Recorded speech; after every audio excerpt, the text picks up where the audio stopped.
The silence in this apartment is so loud. It's louder than the music was just a few hours ago, louder than all our friends laughing. My brain won't stop replaying that one stupid moment over and over again. It was supposed to be a joke.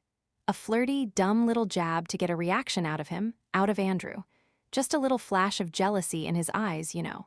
Something to prove he was still paying attention, that we weren't just coasting. Instead, I got nothing. Or not nothing, something worse. Just this flicker across his face, a tightening around his mouth that lasted less than a second before he smiled that polite, empty smile and turned back to his conversation. And the way everyone else in the circle just kind of shifted, that awkward little cough from Jessica. Now I'm here, staring at my phone, 15 texts, 3 missed calls, all from me to him. All delivered, none read. I messed up, right? I know I did, I can feel it in my stomach like I swallowed a block of ice. But I just don't understand the scale of it. It was one sentence, one stupid joke. How could that break everything? Please, someone just tell me, slap me with some reality. What did I actually do? To understand why I'm such an idiot, you have to understand my biggest fear. It's not spiders, it's not heights, it's comfort, it's stability. My last relationship with a guy named Kevin ended because he said I was too easy. He said the spark was gone, that we'd become more like roommates than lovers. He left me for a girl who, in his words, kept him on his toes. That sentence burrowed into my brain like a parasite, kept him on his toes. It made me feel like my love, my steady, reliable love, was a sedative, a tranquilizer, boring. So when I met Andrew, it felt like a miracle. He was the calmest person I'd ever known. He was patient, kind, and his love felt like a warm blanket. For the first year, it was perfect. But then, the parasite started whispering again. This is too safe. It's getting comfortable. He's going to get bored. He's going to leave you just like Kevin did. So I started doing these little toxic things, poking him, testing the boundaries. I'd mention how a guy at work complimented my dress just to watch his reaction. I'd bring up an ex in a casual conversation. I was looking for that spark of possessiveness, that flicker of fear in his eyes that would tell me he was still invested, that he was scared to lose me. But Andrew never gave me that. He was pathologically conflict avoidant. He wouldn't argue. He wouldn't get angry. If I said something that bothered him, he'd just get quiet. He'd retreat into himself for a few hours, and then reemerge as if nothing had happened. I, in my infinite stupidity, interpreted this as strength, as him being so secure in our relationship that my little tests didn't even register. I saw his communication avoidance not as a flaw, but as proof of his unwavering devotion. And I completely missed the one time he laid his cards on the table.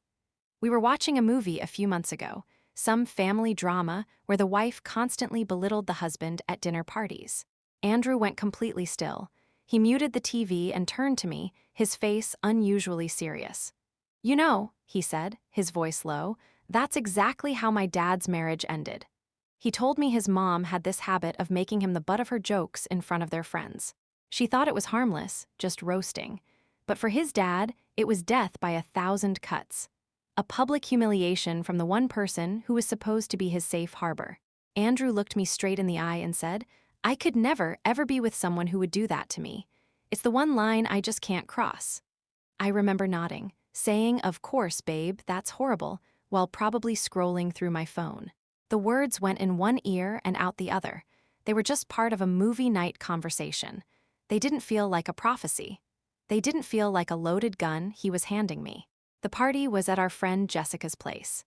It was exactly the kind of night Andrew loved, low-key, warm, just a dozen of us crammed into her cozy apartment, sharing bottles of wine and picking at a cheese board. The air was thick with easy laughter and the low hum of overlapping conversations. For a moment, I felt it too. I was leaning against the kitchen counter, watching him across the room. He was deep in a conversation with Jessica's husband, Sam, about some documentary they'd both seen. He wasn't the life of the party, never was. He was the steady, quiet warmth in the corner that made the whole room feel safer. He looked so content. And that contentment, that placid look on his face, felt like a threat. The parasite started whispering, "See? He's fine without you, you're just part of the furniture." This is how it starts. The slow fade into roommate territory. I felt that familiar, ugly itch. The need to shake things up, to do something that would make him look at me, really look at me, and remember I was a force to be reckoned with, not just a comfortable habit. The opportunity, when it came, felt like a gift from the devil himself. Jessica came over to refill my wine glass. "So, how's the new project at work going?" she asked. "You still getting your daily dose of Tom's stand-up routine?" Tom is a colleague. He's loud, funny, and relentlessly flirty in a way that's so over-the-top it's almost charming. I'd told Jessica stories about his ridiculous office antics before. He was a running joke between us. But tonight, his name wasn't a joke. It was a tool. The demon in my brain, the one that whispers I'm boring and that I'll be abandoned for it, saw its chance. A script appeared in my head, fully formed and poisonous. All I had to do was read the lines. I took a sip of my wine, mustered up what I hoped was a look of playful exasperation, and sighed dramatically. "Oh, Tom," I said, my voice just a little too loud, intentionally carrying across the room. "God, he's hilarious. Honestly." And here it comes, the moment that's now burned into the back of my eyelids. Sometimes I think chatting with Tom is way more interesting than talking to some people. I did it. I glanced over at Andrew, a triumphant little smirk on my face, ready for the payoff. I was expecting a frown, a furrowed brow. Maybe he'd excuse himself from his conversation and come over, drape a possessive arm around my waist. Anything. I wanted a reaction that said, "Hey, that's my girl you're talking about." What I got was so much worse. For a single, terrifying second, his face went completely blank. It was like a mask didn't just slip, it shattered, and underneath was just nothing. Cold, empty space. Then, just as quickly, a new mask snapped into place. A smile. It was perfectly shaped, polite, and it didn't touch his eyes in the slightest. He gave me a tiny, almost imperceptible nod, and then he turned back to Sam and said, "So anyway, the part that really got me was when they revealed the source of the funding." He just continued. As if I hadn't spoken, as if I didn't exist, the air around me went frigid. Jessica was staring at her wine glass like it held the secrets to the universe. Sam was suddenly fascinated by a loose thread on his sweater. The conversation bubble we were in had popped, and all that was left was a thick, ringing silence that only I seemed to be screaming in. My stupid little play had flopped, but it wasn't a flop. It was a detonation, and I was the only one in the room too stupid to hear the explosion. The drive home was a 20-minute masterclass in silence. It wasn't the comfortable silence we sometimes shared after a long day, filled with the unspoken understanding of two people perfectly in sync. This was an active, aggressive silence, a weaponized absence of sound. The air in the car was so heavy and thick I felt like I had to push it out of the way to breathe. I kept glancing over at him. His hands were gripping the steering wheel at 10 and 2, his knuckles white. His jaw was a hard line, his eyes fixed on the road ahead as if the fate of the world depended on him, not missing a single white line. "Are you mad at me?" I finally whispered, the words sounding small and pathetic in the vacuum he had created. He didn't turn his head. A full 10 seconds passed. "No," he said. The word was flat, devoid of any emotion. It was the verbal equivalent of a brick wall. "It was just a joke, Andrew," I tried, my voice getting a little higher, a little more desperate. "A stupid joke. I didn't mean anything by it." "Okay," he said, just that, okay. Not "I know," not "it's fine," not "let's talk about it later." Just okay, an ending. A dismissal. We pulled into our parking spot, and he turned off the car. The engine died, and the silence that rushed in to replace it was even more profound. He unbuckled his seatbelt and got out without a word. He didn't wait for me. Back in the apartment, the chill followed us inside. He walked straight into the bedroom.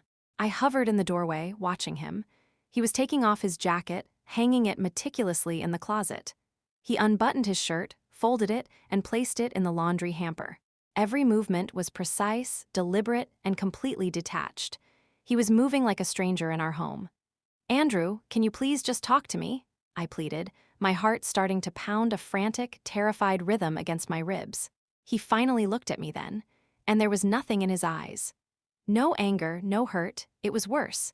It was a terrifying emptiness, like looking into a room where the furniture has been cleared out and the lights turned off. "I'm tired, Haley," he said, his voice quiet but carrying an unnerving finality. "I'm just really tired. I'm going to sleep." He got into bed, turned his back to me, and that was it. The next morning, I woke up to the sun streaming through the window. For a blissful, ignorant second, everything felt normal. Then I registered the cold space beside me. The indentation on his pillow was faint, the sheet cool to the touch. He must have gotten up early for work, I thought, a wave of relief washing over me. We'd talk tonight. I'd apologize properly. We'd fix this. I got up and padded to the bathroom, and that's when the world tilted on its axis. His toothbrush was gone from the holder. His razor wasn't on its little shelf. The bottle of his specific, woodsy-smelling face wash had vanished. A cold dread, sharp and metallic, flooded my mouth. I stumbled out of the bathroom and yanked open the closet door. His favorite gray hoodie, gone. The 3 shirts he always wore for work, gone. The row of his sneakers on the floor, empty. I tore open his dresser drawers. Socks, underwear, t-shirts, all gone. He hadn't just left for the day. He had evacuated. Frantically, I grabbed my phone, my hands shaking so badly I could barely unlock it. I called him. It rang once, then went straight to voicemail. The subscriber you have dialed is not available. I called again. Same thing. I sent a text. Andrew, where are you? Please call me. 1 gray checkmark, not delivered. He'd blocked me. I tried WhatsApp. Blocked. I tried Instagram. The profile was gone. User not found. There was no note, no dramatic confrontation. No final, tearful goodbye. Just a silent, systematic, and utterly complete erasure. He had taken his things, walked out the door, and simply ceased to exist in my life. He had ghosted me from our own home. For 3 days, I lived in a fog of disbelief. I cycled through a deranged Rolodex of excuses. Maybe he was staying at his brother's to cool off. Maybe his phone died and he was just too angry to charge it. Maybe this was some kind of grand, cruel gesture to teach me a lesson, and any minute he'd walk back through the door, angry but present. I clung to these pathetic little threads of hope, while the silence in the apartment continued to grow, eating away at the edges of my sanity. On the 4th day, when the hope had curdled into a raw, gnawing panic, I called Jessica. I couldn't bear to tell her the whole truth, that he'd vanished, so I just told her we'd had a fight and he wasn't answering his phone. I was expecting a he'll come around or give him some space. I was expecting her to take my side. What I got was a long, heavy pause on the other end of the line. It was the kind of silence that tells you the person is choosing their words very, very carefully. Haley, she finally said, and her voice was laced with a weary, uncomfortable pity that made my stomach clench. What exactly did you think was going to happen? What do you mean? I asked, my voice small. It was a stupid joke. It was mean, I know it was, but to do this, to just disappear. Another pause. I could hear her take a deep breath. You really don't get it, do you? She said, and all the pity was gone, replaced by a blunt, painful honesty. You did the one thing he ever asked you not to. You didn't just make a joke, Haley. You took his deepest insecurity, the thing that broke his family apart, and you performed it for an audience. You did it to get a reaction, like he's some kind of lab rat in your experiment. You did it in front of all of us. Her words were not a slap in the face. They were a wrecking ball. Each one demolished a wall of my self-delusion. His deepest insecurity. The thing that broke his family apart. The memory of that conversation, the one I dismissed while scrolling on my phone, came crashing back into my mind with the force of a physical blow. The movie, his father, his one absolute red line. I hadn't just stumbled over it. I had taken a running leap and landed squarely on it with both feet, grinding my heel in for good measure. I forgot, I whispered, the admission tasting like ash in my mouth. Oh my God, Jess, I completely forgot he told me that. Well, she said, her voice softening slightly but still firm. He didn't. After we hung up, I felt hollowed out, a walking shell of shame. I wandered aimlessly through the apartment, our apartment, now just my apartment. My eyes landed on the shared tablet we kept on the coffee table. I picked it up, my thumb hovering over the screen. I don't know what I was looking for. Maybe a sign, a clue, anything. I opened the web browser. The last page he'd been on was still open. It was an e-ticket confirmation from an airline.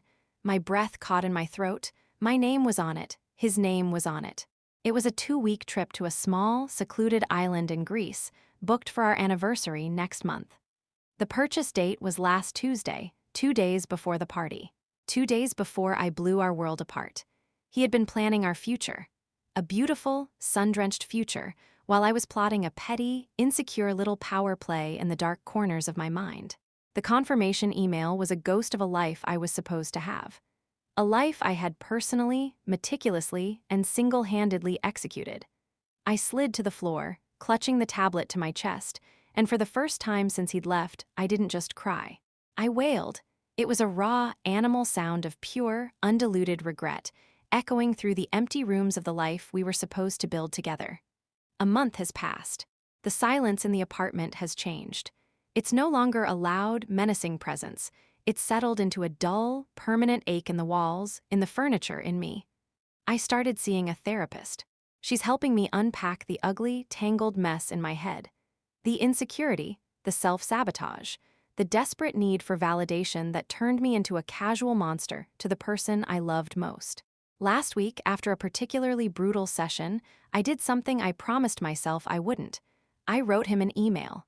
It was the only line of communication he hadn't severed, his work address. I spent hours on it, pouring every ounce of my newfound clarity and gut-wrenching shame onto the page. I didn't ask for him back. I didn't make excuses. I just apologized.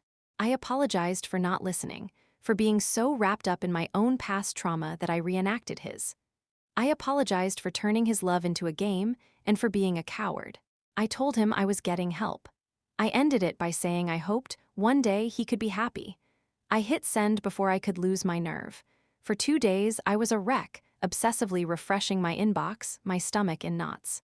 Then, this morning, a reply appeared. My heart stopped. His name in my inbox looked like a relic from another lifetime. The email was 3 sentences long. Haley, I received your email. Thank you for your honesty, and I am genuinely glad to hear you are getting help. I truly wish you all the best in the future. Please don't contact me again. Andrew. It was polite. It was mature. It was the most devastatingly final thing I have ever read. There was no anger, just a clean, sterile amputation. He wished me well, the way you'd wish a former coworker well on their last day. He had already moved on to a world where I was just a memory, a lesson learned. So now, here I am. I'm standing in front of the bathroom mirror, the one I've been avoiding because every time I'd catch a glimpse of myself, I'd see a pathetic, crying mess. But tonight is different. I'm making myself look, really look. The tears are gone. My face is just pale and empty. I'm staring into my own eyes, searching for the person who lived here a month ago. The glib, careless woman who thought love was a game to be won, who valued a momentary thrill over a lifetime of quiet warmth. I don't recognize her, but I know she's in there. And I know I have to live with her and what she did for the rest of my life. The reflection doesn't look away. It just stares back, a stranger in my own skin.